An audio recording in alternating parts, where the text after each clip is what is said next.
University in Waltham, Massachusetts. This hour 15-minute talk will be followed by a response from Harvard Law professor Alan Dershowitz.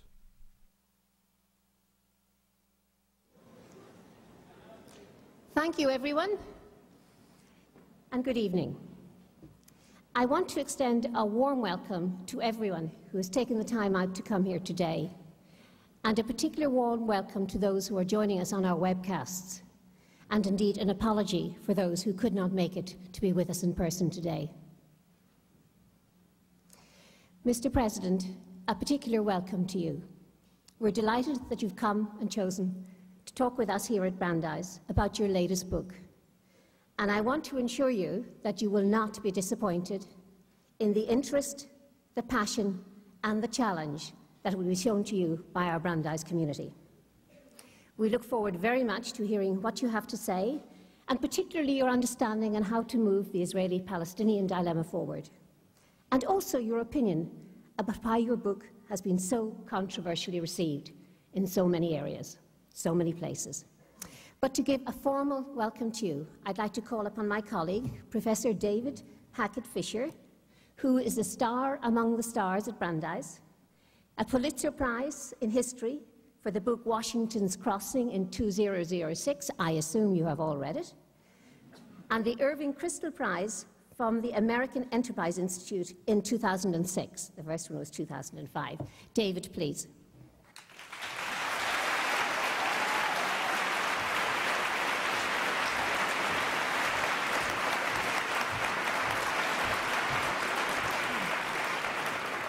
Thank you very much. I think I see a good many veterans of the American Revolution here, and it's a pleasure to be with you again. Welcome to everybody here.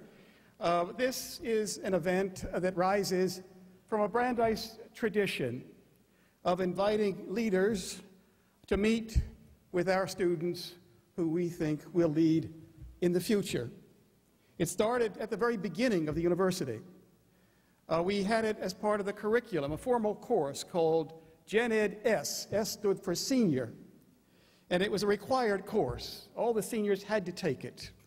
And it was meant to be the capstone of the undergraduate curriculum. And leaders came in from every imaginable field. Our own Leonard Bernstein invited his friend Aaron Copland, and together they brought in Agnes DeMille and the great dancers and composers of that period. And it was that way in one field after another.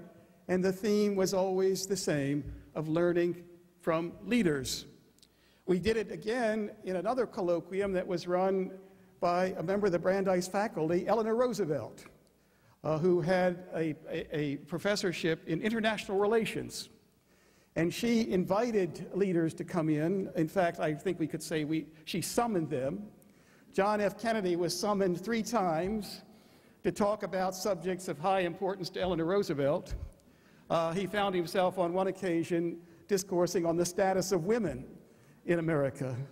It was a story that went on for many semesters. Eleanor Roosevelt gave her last colloquium just a few months before she died in 1962.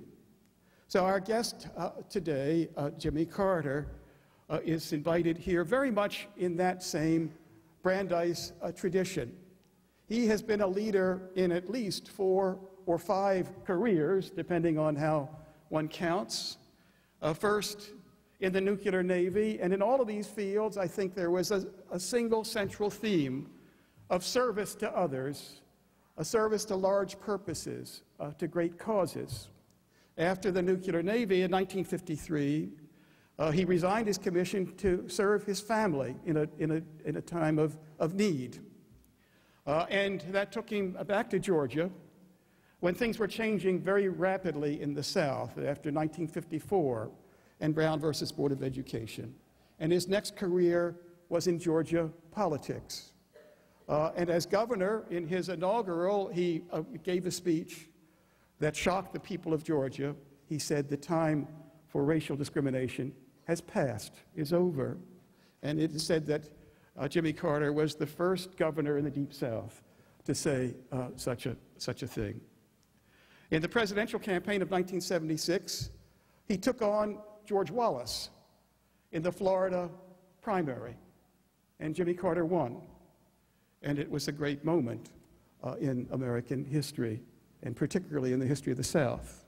And then in the general election that followed, he was elected as a liberal Democrat on race issues with the electoral votes of every southern state except Virginia, as I recall, which is an extraordinary achievement.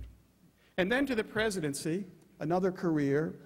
And it's interesting as an historian to see that in his presidency, the rankings that historians love to make, Jimmy Carter is rising in the rankings, as Harry Truman did before. He's rising as historians discover the quiet achievements of that presidency that were missed often at the time. For example, the reform of civil service, of a nonpartisan civil service, which seems all the more important with the tone of Washington today. Many of these other successes have grown through time. The Panama Canal issue. It's interesting that President Gerald Ford, who was a strong opponent of Mr. Carter, said shortly before he died that Mr. Carter was right on Panama, and he was mistaken. Other of these successes have grown themselves in time in other ways. The Camp David Accords that created a peace between Israel and Egypt, and today, nearly 30 years later, that peace endures. An extraordinary achievement, and one that we are discovering anew as time passes. But I think the most extraordinary career of Jimmy Carter is his post-presidential career, which has set a new standard, and I think presidents since Jimmy Carter have been influenced by his example. The reach of the Carter Center is extraordinary today.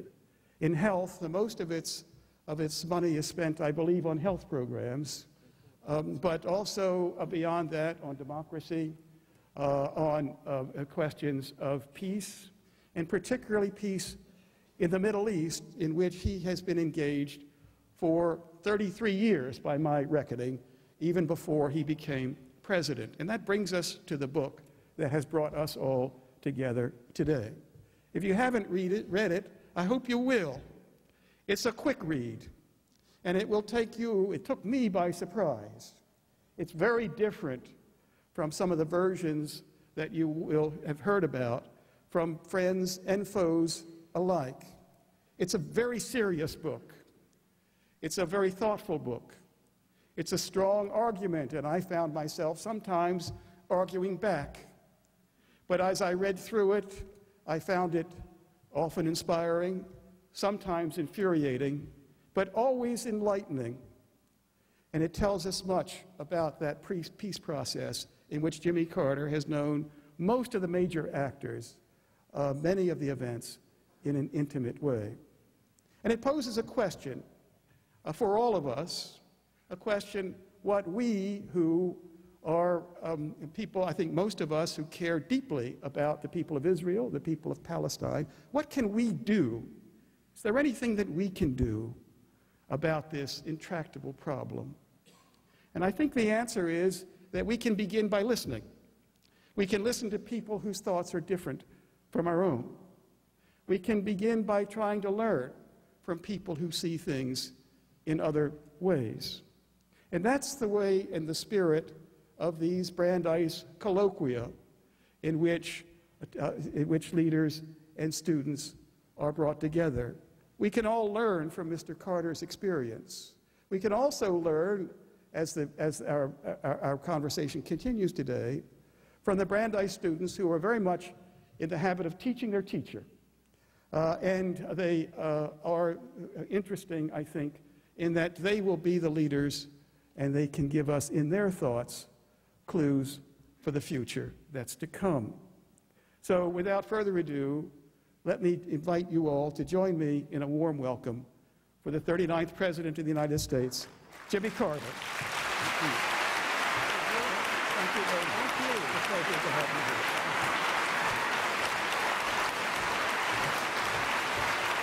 Thank you.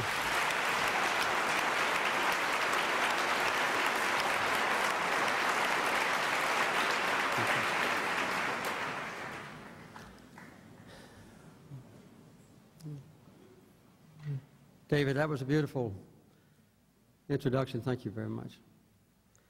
It's a great pleasure for me to be here with you this afternoon. I might say at the beginning that except for an invitation from the U.S. Congress to deliver my inaugural address from the U.S. Capitol almost exactly 30 years ago, this is the most exciting invitation I've ever received.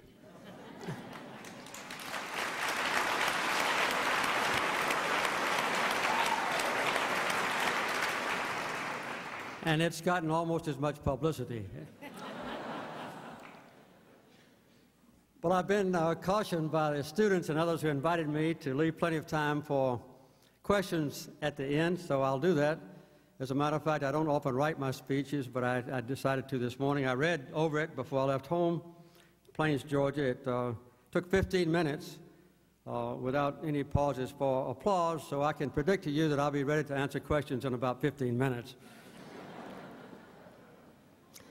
First of all, let me say that it's an honor to return to a university that is named for a great jurist whose opinions have helped shape the moral values of a nation that I served as president. His strong support for freedom of speech is exemplified, I think, by the students and faculty giving me an opportunity to come here today, and Justice Brandeis' leadership in the establishment of a nation of Israel, and also his courageous championship of individual rights affects the subject to be discussed by me. It may be difficult for young students and even some professors here to realize what I faced as a new president concerning the nation of Israel. There was an oil embargo by Arab OPEC nations with a secondary boycott of any American corporation doing business with Israel. There had been 4 major wars in 25 years against Israel, led by Egypt, the only Arab country that then had Soviet military support that had the status of a formidable challenger. There had been a lack of concerted efforts to bring peace to America's closest ally, Israel, in the Middle East. And there were no demands on me at all, as a successful candidate, to initiate any kind of negotiations. There had never been a national site in America as a reminder of a despicable facets of the Nazi Holocaust. Also, the Soviet Union at that time permitted only a handful of Jews to leave Russia each year.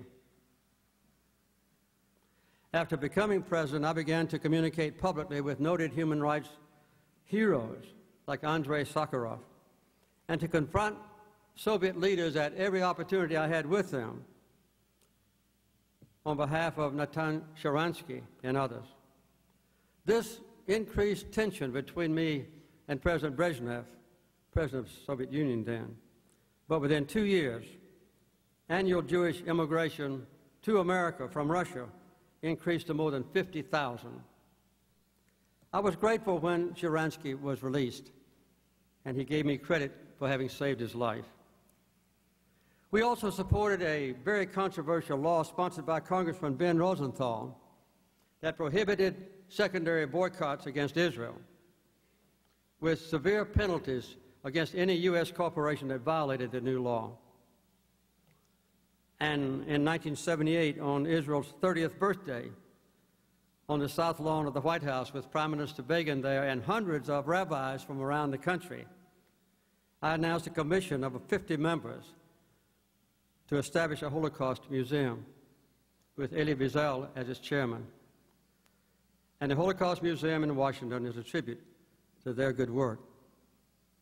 As one of my highest priorities, I negotiated the Camp David Accords, which David mentioned, between Israel and Egypt in 1978, in which, in exchange for peace, Israel agreed to grant full autonomy for the Palestinians.